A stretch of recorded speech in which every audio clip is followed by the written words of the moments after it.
Hey everybody, Mark Edward Lewis here from Cinema Sound. Today we're going to be looking at yet another element of how to do music for film with orchestra in the box by doing what several of you have asked me about, which is what is the orchestral template that I use.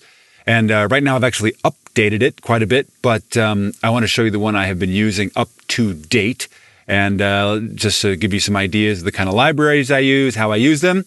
Let's roll. All right, I'm here in Logic Pro, and you can use these libraries in Logic, Cubase, whatever DAW that does MIDI. And we're just going to drop down patch by patch, just so you can kind of see how I have it laid out. At the top, I always have the dialogue, music, and effects audio files that we get from whatever the client is, whoever the client is. It's not like we get them from aliens.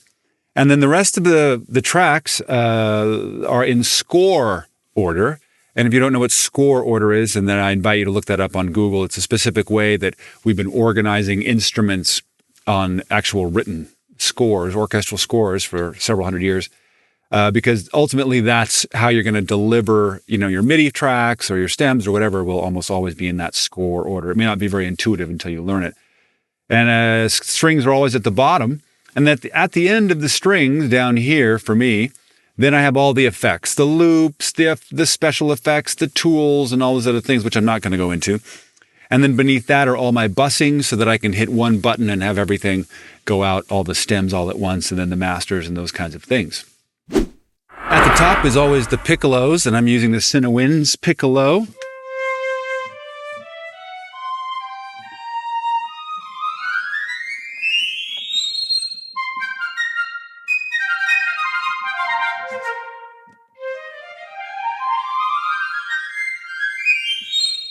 And I'm using the built-in reverb that comes with the Dennis.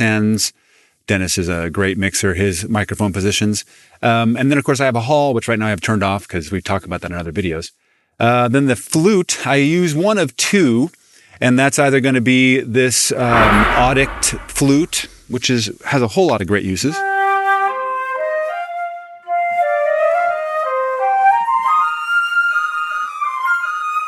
And then it also has a no vibrato version.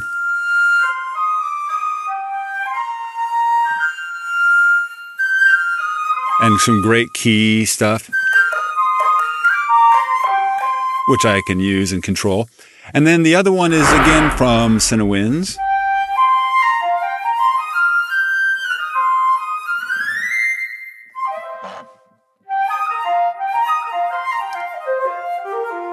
Which is super useful. And then the alto flute from Vienna Instruments, one of the sexiest instruments in the world. And we should probably turn on spaces for a second.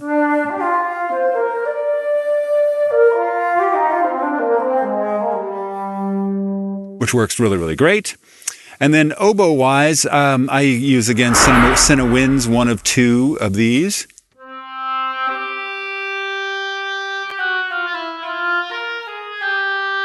Or this one.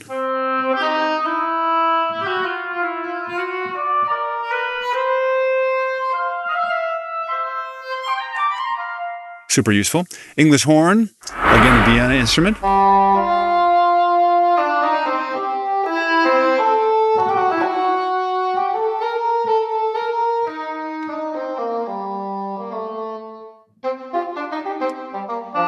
Super cool. Clarinet, same thing. It's a little wonky in Vienna, and sometimes I'll use the other a clarinet from somewhere else, but its programming is sometimes not the greatest.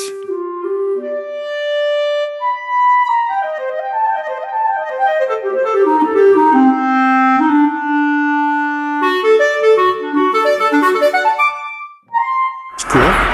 And then Vienna bass clarinet, same thing.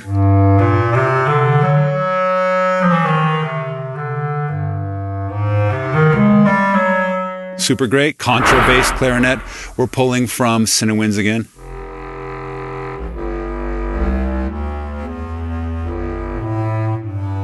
Bassoon, I'm pulling from Vienna.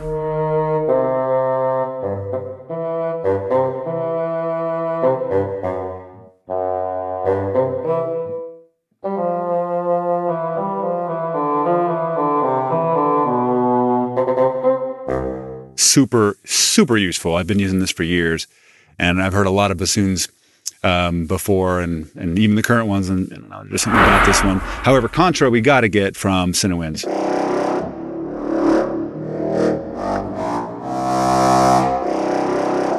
Ain't nothing like it anywhere. Super cool. And we have a video about this sound from Albion 1, which is basically a beautiful mixture of woodwinds to create that, what I call the John Williams high woodwind sound.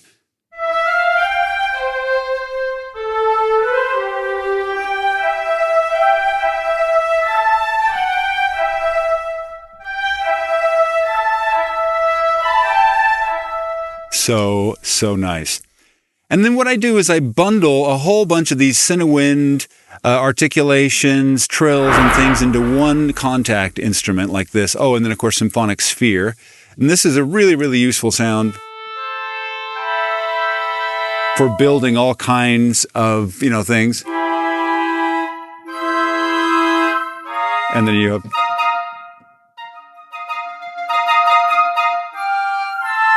and it's sort of built in. So it's a really super useful library.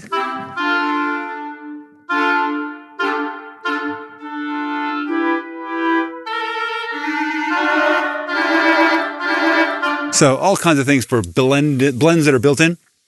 And then if I go to MIDI channel 2, I can get this.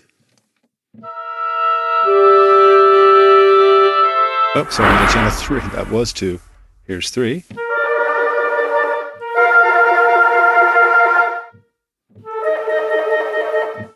Which is really cool for just, that wide trill kind of thing.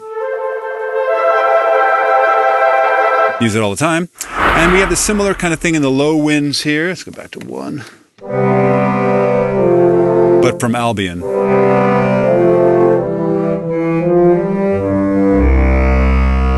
If I need a group. And then, of course, a bazillion channels of Holly winds. If you've never used these, they're pretty great. Major, minor, harmonic minor, chromatic, quick, atonal. This is at a really slow tempo, but they're all tempo mapped. Let's see here. What else I got? And this one, super slow.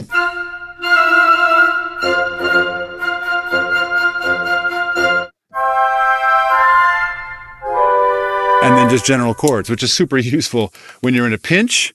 And I've just got all of them layered sort of in this, one giant instance.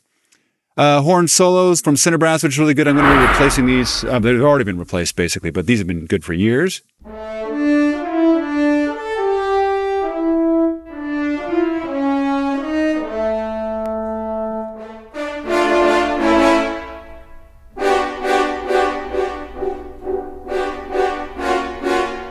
Very, very useful. And then general horn rips from actually EX24 built into Logic. Oh, no, I'm wrong. This is actually from Play from our friends at East West.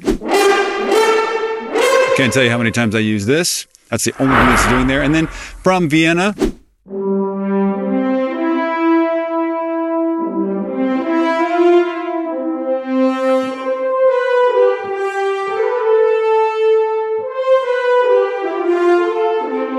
Super cool. And then for big, big horn things.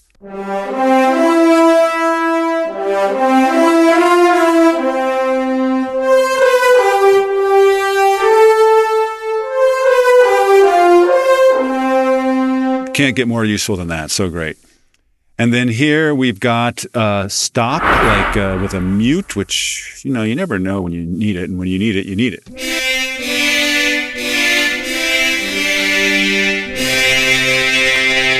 Super, super useful. Hopefully this little tour through my template, has been helpful for you. If so, please subscribe to this channel. We've got hundreds of videos here for you and even more on the cinemasound.com website. Please come visit us there where we have hundreds of hours of education specifically to get everything you need to get Hollywood level audio immersion into your productions and get it handled.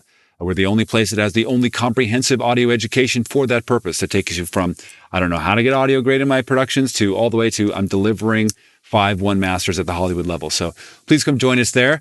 Until then, we'll see you in post.